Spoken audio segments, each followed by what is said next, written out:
Assalamu alaikum wa rahmatullohi wa barakatuh. Урматтуу мусулман бир туугандар. Биздин Исхак ТВ каналыбызга катталыңыздар туугандар. Бүгүнкү темабыз туугандар өтө бир башкача тема туугандар. Ошондуктан жакшылап көңүл буруңуздар. Resident Evil деген бир игра бар туугандар. Бул игра өтө жаман игра туугандар. Балдарыңыздардан бир карап көрүңүздөр туугандар. Мындай игра барбы жокпу, ойношто ойношпойт абыз. Көпчүлүгү бул играны ойнойт туугандар. Бул играда сиз эгер бир басышка өтсөңүз, сөзсүз Куран Керимди басып, жерде жатканын көрөсүз туугандар. Басып, анан башка бир тепкичке өтөт экенсиз да туугандар. Мындай игранын шарттары ушундай экен. Кээде башка нерсеге сыйынып калат экен. Кээде жай намаздын үстүн депселеп, жай намаздын үстүн жанагындай пистолет менен атып, мына ушундай игра экен да туугандар. Бул дин душмандары тарабынан мындай курулган игра экен да туугандар. Бул иградан туугандар сак болойлу туугандар.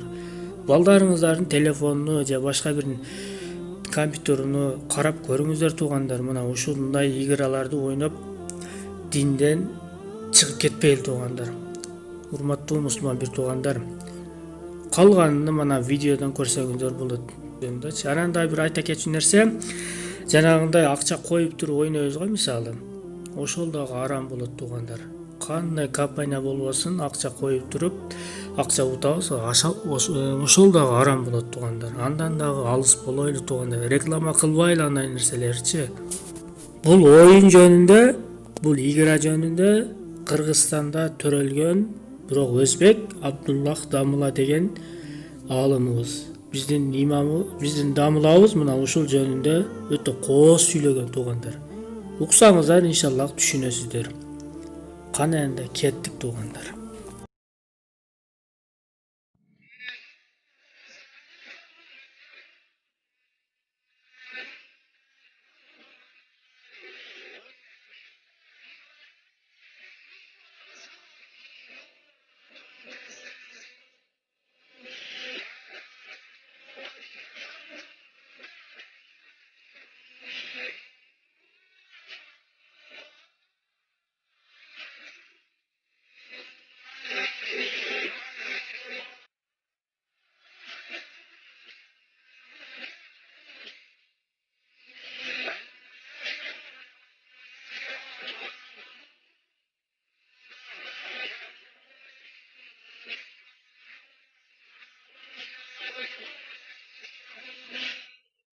Kompüter haqida.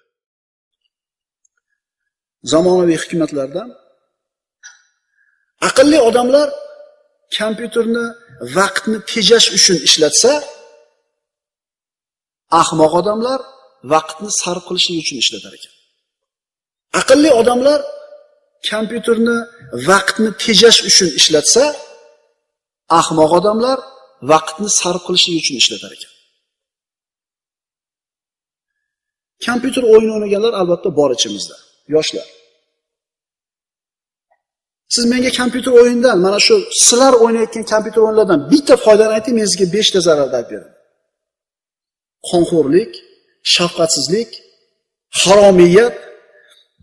O'sha bir suratni ko'rsatishdi bolalar, mana shu otib chopib yuradigan o'yinda bittasida bitta maxfiy eshigi ochilishi uchun o'yinda keyingi darajaga o'tish uchun yerdagi bitta kitobni bosish kerak ekan.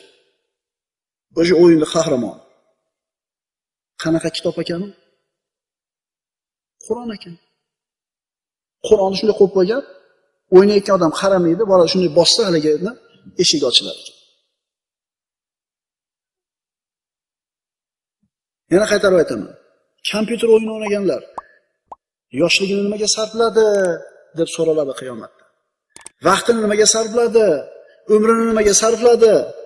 Molini nimaga sarfladi? kompyuter o'yinlari o'ynaydigan o'yinxona ochgan akalar eshitib qo'yinglar shu narsalarni. Eshitib qo'yinglar. Televizor singari, kompyuter ham ikkala tomoni kesadigan qilich. Yaxshilikka ishlasangiz juda yaxshi asbob, yomonlikka ishlasangiz juda ham yomon asbob. Bu nimaga bog'liq? Kimga bog'liq?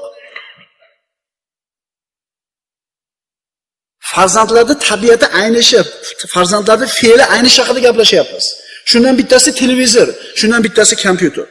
Birodarlar, kompyuter o'yiniga bog'lanib qolishlik xuddi narkotikka, giyohvand bandalarga ko'rikib qolishlikka barobar qilinyapti ekan. Shu psixologlarning doktorlarga gapirganda, narkotikdan ko'ra kompyuter o'yinga bog'lilikning zarari kattaroq ekan. Chunki voqelikdan, realniy hayotdan uzilib qolar ekan bunday odamlar. G'ami o'sha keyingi zonasi, g'ami keyingi seriyasi. Hozirgi davrda ana shu g'arbda alkogol, tamaki, narkotikka bog'lanib qolishlikka o'xshagan kasallikni deb mana shu kompyuterga bog'lashni aytillar ekan. G'arb o'lkalarida mana shu kasallikni davolashga maxsus tashkilotlar bor ekan. Kompyuterning zavisimizdan chiqarar ekan. Enachi qarasangiz bolangiz o'ynayapti, "O, meni bolam zo'r hacker bo'lib qoldi." Yo'q, hacker emas siz bolangiz. O'sha bolangizdanchi menga bitta jadval tuzib bergin-da, maktabda o'qiyotgan haligi nimani, dinevnigini jadvalini chizib berding-da, baloni ham bilmaydi u. U faqat o'yinlikni biladi u. Sizni kompyuterdan bola zo'r o'ynayapti, tunmi o'ynash, qaramasdan boshladi meni o'g'lim kompyuterlar deydi. Siz bitta vazifani bering, men suratni qo'yib, tagiga hayit bayramingiz bilan deb yozib ber, bitta slayd tayyorlab berding-da, baloni ham bilmaydi bolangiz. Lekin olib bergansiz. Olib bergansiz. Nazorat qilinglar bolalar. Nazorat qilinglar. Ko'z ketadi, asab ketadi, sog'lik ketadi, aql ketadi, faqat zarar. Doktorlarda aytishiga qaraganda, mayda yoshdagi bolalar kompyuterda 20 minut o'tirish kerak ekan. U ham har kun emas. Kattaroq yoshga yetgan bolalar 1,5 soatgacha o'tirishi mumkin ekan. U ham har kun emas. Bolani tabiatini buzilishiga eng katta sabab birodarlar ota. Bolasi kimlar bilan do'st bo'lib yuribdi? E'tibor bermagan ota. Bolasi ko'rayotgan kinolarda nazorat qilmagan, nimalarni yaxshi ko'rayotganiga e'tibor bermagan ota. Bolasini xonasiga paraboletskiy antennani o'rnatib berib, o'zini holiga tashlab qo'ygan kim? Ota. Ayoli va qizlarini avrati ochiq holda yurganligini ko'rib indamagan kim? Ota. Ayolini tinmasdan serial taydan chiqmayotganligini ko'rib indamayotgan kim? Ota. O'g'lidir, qizidir, maktabiga yoki jomiyasiga qachon bordi, qachon qaytdi tekshirmayotgan kim? Otasi. Ota. Maktabiga bolasining orqasidan borib qiziqmayotgan o'qish haqida kim? Ota.